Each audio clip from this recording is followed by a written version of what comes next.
আশা করি ভালোই আছেন সকলেই। তো চলুন কথা না বলে তাড়াতাড়ি ভিডিওতে চলে যাই। আজকে একটি স্লাইম মেকিং ভিডিও শুরু করবো আপনাদের সঙ্গে। এটি অনেক ভাইরাল হয়েছিল কিছুদিন আগে।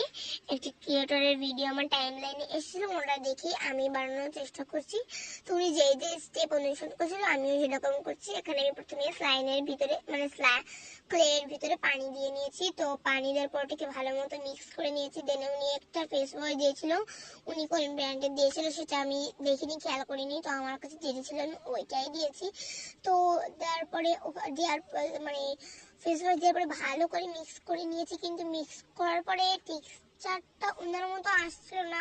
তো আমি ভাবলাম পানিটা হয়তো হয়নি, তাই আমি আবার চেষ্টা করেছিলাম ব্ল্যাক কালার দিয়ে। আর এটা আমি সম্পূর্ণ অফ ক্যামেরায় করেছিলাম, কিন্তু অফ ক্যামেরা আমি ঠিক ওই একই প্রসেসেই করেছিলাম, কিন্তু তাও দেখুন এই বিচ্ছিরি একটা লুক আসছিল।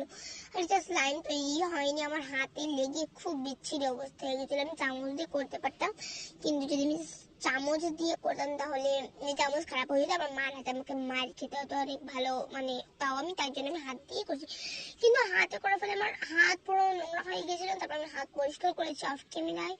কিন্তু দেখুন এই যে স্লাইম তৈরি হয়নি, আমি জানি না এটা কি তৈরি হয়ে গেছে। খুব বিচ্ছিরি লুক আছে, এবং এটা স্লাইমও ছিল না। দেখেন কি দানা দানা বাঁধা, মানে কেমন একটা ফিল আসছিল ধরলে যেন। তো এটা বানাবেন না আমি সাজেস্ট করবো, বাকি আপনাদের ইচ্ছা। ভিডিও ভালো লাগলে লাইক করবেন। বাই।